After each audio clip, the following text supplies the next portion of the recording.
আমরা আগের এপিসোডে দেখেছিলাম সুচা ঘুমের মধ্যে হেঁটে হেঁটে লিঞ্জুর রুমে এসে শুয়ে পড়ে। লিঞ্জু তাকে দেখে অনেক ওঠানোর চেষ্টা করে, কিন্তু কিছুতেই তার ঘুম ভাঙে না। আর তাকে দেখে তার ছোটবেলার কথা মনে পড়ে। পরদিন সকালে সুচাও তার রুমে দেখে বলে, তুমি আমার সাথে কি করেছো? লিঞ্জুও বলে, তুমি আমার সাথেই শুয়েছিলে। এতে সুচাও রেগে বেরিয়ে যায়, কিন্তু পরে সে জানতে পারে যে লিঞ্জু তার কারণে রাত্রে বাইরে সোফায় ঘুমিয়েছিল।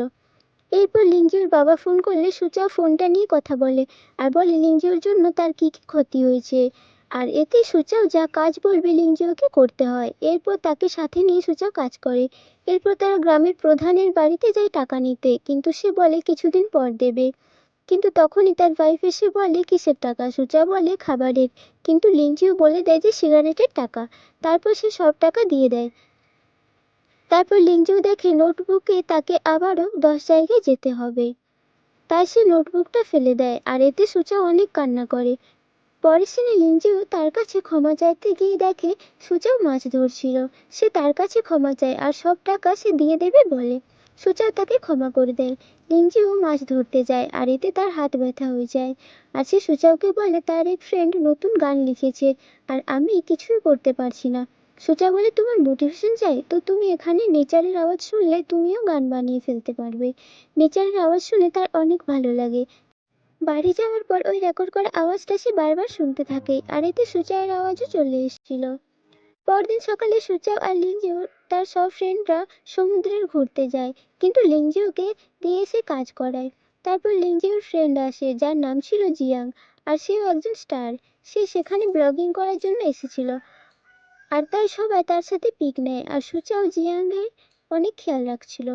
আর এতে লিংজিউর অনেক রাগ হয়। কিছুক্ষণ পর জিয়াং লিংজিউকে বলে, তুমি কি সুচাওকে লাইক করো? কিন্তু লিংজিউ বলে সেরকম কিছু না। তারপর সবাই সেখানে ফায়ার ওয়ার্ক জ্বালায়, কিন্তু লিংজিউ শুধু সুচাওকেই দেখতে থাকে। এরপর জিয়াংও সুচাওদের বাড়িতে থাকে, আর রাত্রে লিংজিউকে বলে সুচাও অনেক ভালো মেয়ে। লিংজিউ বলে, চুপ করে ঘুমো। এরপর লিঞ্জুর কাজ করার ভিডিওটা লিঞ্জুর এজেন্টও দেখতে পেয়ে যায়। পরদিন সকালে জিয়াং চলে যাওয়ার সময় সুচাওকে গিফট দেয়, আর বলে লিঞ্জু অনেক ডিপ্রেশনে আছে, তুমি ওর খেয়াল রেখো। আর এদিকে লিঞ্জু সকালে রানিং করছিল, আর তাকে তার এজেন্ট কল করে। আর সুচাও বাড়িতে ডিপ্রেশনের ব্যাপারে সার্চ করছিল। আর যখনই লিঞ্জু আসে সুচাও তাকে অনেক কোশ্চেন করতে থাকে, আসলে সে ডিপ্রেশনে আছে কিনা দেখার জন্য। আর খাবার খাওয়ার সময় সে রাগ করে, তো সুচাও ভাবে হয়তো ডিপ্রেশনের জন্যই সে রাগ করছে। কিন্তু লিংজিও দেখে সবকিছুতে জিয়ানের ফটো লাগানো ছিল, তাই সে রাগ করছিল। পরদিন তারা যখন স্কুলে যাওয়ার জন্য বেরোয়, তখন জিনজিনের ঠাম্মা এসে তাকে একটি পিঙ্ক কালারের সাইকেল দিয়ে বলে, তুমি আমার গ্র্যান্ডসনের মতো দেখতে, তাই তোমাকে সাইকেলটা দিলাম। কিন্তু লিংজিও বলে, আমি পিঙ্ক সাইকেলে স্কুলে যাব না, তুমি তোমার সাইকেলটা আমাকে দাও, এইটা তুমি নাও। কিন্তু সে দেখে সুচাবের সাইকেলে জিয়াংয়ের ফটো, আর সে দেখে রাগ করে পিঙ্ক সাইকেলেই স্কুলে চলে যায়। ক্লাসে গিয়ে দেখে কেউ লিংজিওর জন্য অনেকগুলো গিফট পাঠিয়েছে। লিংজিও গিফটগুলো সুচাও আর তার ফ্রেন্ডসদেরকে দিয়ে দেয়। গিফটে লেখা ছিল আই লাইক ইউ। সুচাও এটা পড়লে লিংজিও ভেবে নেয় হয়তো সুচাও তাকে লাইক ইউ বলছে। সে তখন সেখান থেকে চলে যায়। এরপর সুচাও ভাবে লিংজিও ডিপ্রেশনে আছে, সে তার আঙ্কেলকে ফোন করে এটা বলে। আর এদিকে স্কুলের ম্যামের সাথে সুচাওয়ের আঙ্কেলের সাথে বিয়ে দেবে বলে তার মা, কিন্তু সুচাওয়ের আঙ্কেল শুনে ম্যাম না বলে দেয়।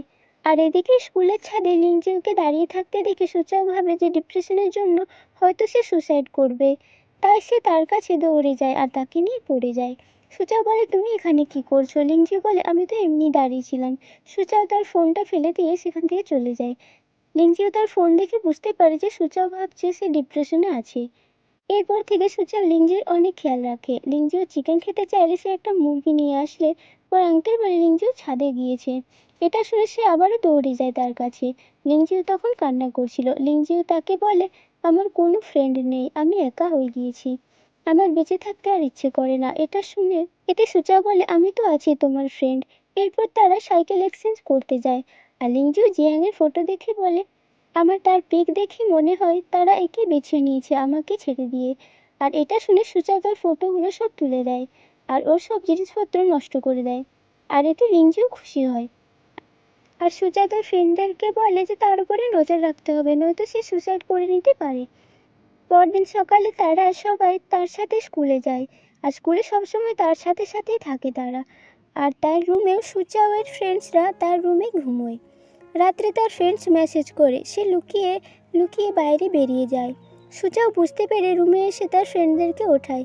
তারপর সুচাও স্পিকারে বলে লিংজিউকে দেখতে পেলে নিয়ে আসতে, আর সে ডিপ্রেশনে আছে এটাও বলে। আর এদিকে লিংজিউ কানে হেডফোনস লাগিয়েছিল, তাই এসব সে শুনতে পায় না। আর তার ফ্রেন্ডসরা তাকে দেখতে পেয়ে তাকে বেঁধে নিয়ে আসে। সে তো বুঝতে পারে না কি হচ্ছে। সে দেখে সেখানে সবাই আছে আর তার মুখ খুলতে সে অনেক চিল্লায়।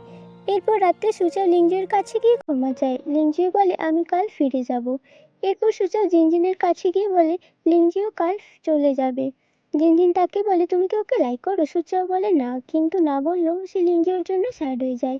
আর এই এপিসোডটি এখানে শেষ হয়ে যায়। পরের এপিসোড খুব তাড়াতাড়ি নিয়ে আসছি।